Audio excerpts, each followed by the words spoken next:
गोर बंजारा समाजाचे आराध्य दैवत क्रांतदर्शी क्रांतिसिंह सेवालाल महाराज, गोर बंजारा समाजाचे तपस्वी डॉक्टर रामराव बापू, उपस्थित सर्व परम आदरणीय संत महंत आणि ज्यांच्या विचारातून डोक्यातून खऱ्या अर्थाने ही संकल्पना जन्माला आली, ज्याला आपण गोर बंजारा साहित्य अकादमी असं म्हणतो, ते गोर बंजारा समाजाचे नेते माननीय नामदार श्री संजय भाऊ राठोड आणि उपस्थित सर्व साहित्यिक, विचारवंत, लेखक आणि गोर बंजारा बांधवांनो, संजय भाऊंनी सांगितलं की आज जी गोर बंजारा साहित्य अकादमी जन्माला आली, ज्या तळमळीनं त्यांनी आम्हा सर्वांना सांगितलं, ती गोर बंजारा समाजाची गोर बंजारा साहित्य अकादमी जन्माला येणं ही केवळ घटना नाही. लक्षात ठेवा. कदाचित तुमच्यापैकी त्याला कसं घेत असतील हे मला माहित नाहीये, पण माझ्यासारखा समाजभान जागी ठेवून समाजाच्या ज्वलंत प्रश्नावर आपलं भाष्य करणारा एक साधा समाजाचा बांधव म्हणून मी त्याला फार वेगळ्या प्रमाणात घेतलेला आहे. गोर बंजारा बंधू आणि भगिनींनो, तुम्हाला लक्षात असेल की एक काळ असा होता की हा गोर बंजारा समाज, या समाजाकडे या भारतातील सर्व साधनं आणि सर्व संसाधनावर त्यांचा प्रभाव होता. आजचे जे आपण अदानी आणि अंबानी म्हणतो, त्यांच्यापेक्षा कितीतरी मोठ्या गर्भश्रीमंत असणारे लक्षीशाह बंजारा हे याच गोर बंजारा समाजाचे होते. आणि म्हणून आपण जाणीवपूर्वक आपला इतिहास समजून घेतला पाहिजे की आपला इतिहास काय आहे. मी विषयांतर करणार नाही, परंतु खऱ्या अर्थानं माझ्या गोर बंजारा समाजासमोर एका साहित्यिकाच्या ज्या काही भावना आहेत, त्या भावना कुठेतरी त्यांच्या समोर आपण मांडाव्यात, या उद्देशानं मी खऱ्या अर्थाने या ठिकाणी उभा आहे.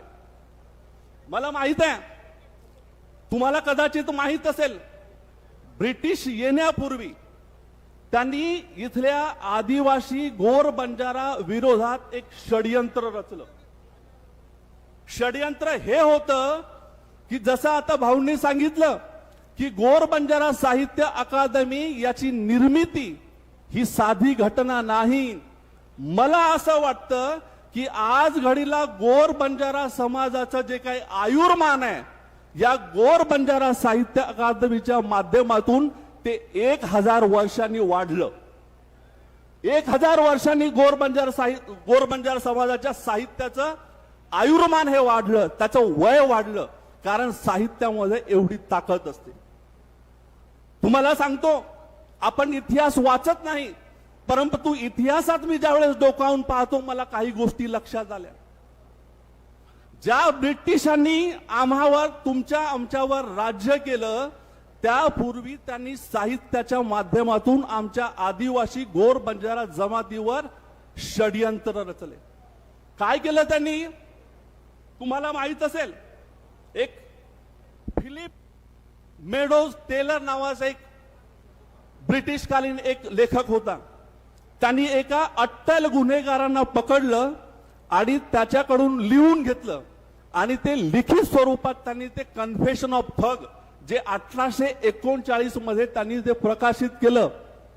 त्या पुस्तकामध्ये आमच्या गोर बंजारा समाजाच्या बद्दल त्यांनी क्रिमिनल, म्हणजे हा एक समाज अट्टल गुन्हेगार समाज आहे आणि म्हणून या अट्टल गुन्हेगार समाजाला क्रिमिनल ट्राईब ऍक्ट लावावा म्हणून त्यांनी 1871 मध्ये आमच्या विरोधात कटकारस्थान रचून आमच्या विरोधात त्यांनी क्रिमिनल ट्रायबल ऍक्ट आला. आमचा इतिहास, आमची संस्कृती त्याच दिवशी 500 वर्षांना मागे गेली. साहित्याचा एवढा प्रभाव समाज जीवनावर असतो. आपण नेहमी म्हणतो की जो साहित्य आहे ते साहित्य समाजाचा आरसा आहे. त्या आरशामध्ये आपल्याला समाजाचं प्रतिबिंब दिसतं. पण मला असं वाटतं की साहित्य केवळ आरसा नाही, तर ते दिशादर्शक आहे. समाजाला दिशा देण्याचं काम करतं आणि म्हणून साहित्यिकाची एक जबाबदारी आहे. आपण एवढ्या मोठ्या या व्यासपीठावर आपण बोलत असताना आपण या महाराष्ट्र शासनाला काय आपण त्यांना आपल्या भावना आहेत, आपल्या काही समस्या, ज्या काही आपल्या या माध्यमातून आपल्या जे काही विचार आहेत ते विचार आपण पोहोचवण्याचा प्रयत्न केला पाहिजे. मला वाटतं गोर बंजारा समाज ही केवळ जातीय ओळख नाही, तर गोर बंजारा समाज ही एक जिवंत, प्रभावी आणि संघर्षातून उभी राहिलेली एक संस्कृती आहे. आणि ही संस्कृती खऱ्या अर्थानं 3 गोष्टीवर अवलंबून आहे. एक म्हणजे धाटी, दुसरी बाणो आणि तिसरी म्हणजेच अर्थात तांडा. या 3 मूलभूत बाबीवर ही संस्कृती उभी आहे. आणि त्यामुळं या समाजाचं साहित्य कुठेतरी निर्माण व्हावं, निर्मित व्हावं, यासाठी या गोर बंजारा साहित्य अकादमीने पुढाकार घ्यावा. आणि दरवर्षी भाऊ मला असं वाटतं की साहित्य संमेलन आयोजित केली जावी. दरवर्षी आपण कवी संमेलन आयोजित केली जावी. आज या ठिकाणी बसणारा हा बंजारा समाज आहे. जसं आता भाऊंनी सांगितलं की लढी लेंगी याच्या माध्यमातून, भजनाच्या माध्यमातून ही मंडळी प्रबोधन करत असतात. तर यांच्याही कलागुणांना वाव देण्यासाठी आपण कार्यक्रम आयोजित केले पाहिजे निंबाळकर साहेब. आणि त्यासाठी या साहित्य संमेलनात, या साहित्य अकादमीचं फार मोठं योगदान राहणार आहे. दुसरी गोष्ट, आज आपण म्हणतो की आपल्या पोहरादेवी या ठिकाणाला आपण गोर बंजारा समाजाचं एक आराध्य दैवताचं, ज्याला आपण नतमस्तक होतो असं हे ठिकाण आहे. परंतु यासोबतच आपण आपलं साहित्य निर्माण करताना संविधानाचा विचार केला पाहिजे. कारण आज आपल्याला जे हक्क आणि अधिकार मिळालेत ते संविधानाच्या माध्यमातून मिळालेत. आणि संविधानातून मिळणारे हक्क आणि अधिकार हे सुद्धा आपले अबाधित राहिले पाहिजे, असं साहित्य आमच्या बंजारा समाजाने लिहिलं पाहिजे. आज 2 प्रश्न आमच्या समोर आहेत. पहिला प्रश्न आज अख्खा गोर बंजारा समाजावर महाराष्ट्रातून रस्त्यावर उतरलेला, तो म्हणजे आदिवासी गोर बंजारा जमातीला एसटी प्रवर्गामध्ये समावेश व्हावा. आणि दुसरी साहित्याची मागणी की गोर बंजारा समाजाचं जे काही गोर बोली आहे त्या गोर बोलीला 8व्या सूचीत त्याचा समाविष्ट करण्यात आला यावा.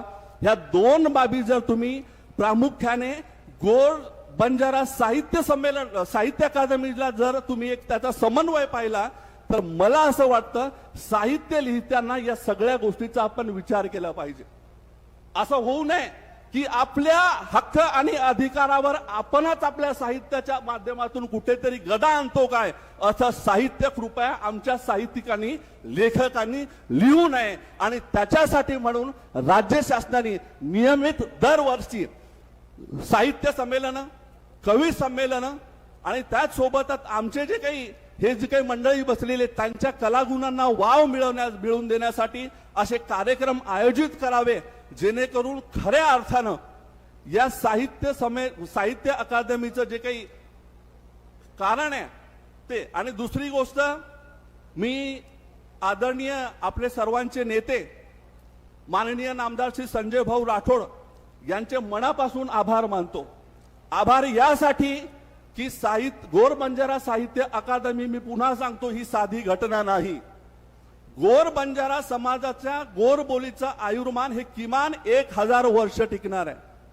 कारण खऱ्या अर्थानं लिखित स्वरूपात आपलं साहित्य यावं यासाठी ही गोर बंजारा साहित्य अकादमी काम करेल आणि आपल्या सर्वांच्या सहकार्यानं ते होईल अशी आशा बाळगतो. आणि हीच आमच्या साहित्यिकांची अपेक्षा आहे. धन्यवाद सर. धन्यवाद सर. यानंतर श्री गजानन दामोदर जाधव, कृपया आपण संक्षिप्त, कारण भक्कम कवी लोकरुजी कार्यक्रम बाकीचं साहेब सर्वांचं निवांतपणे ऐकत आहे आणि निश्चितच आपल्या सर्वांसाठी योग्य तो प्लॅटफॉर्म उपलब्ध साहेब करून देतीलच. जय सेवालाल.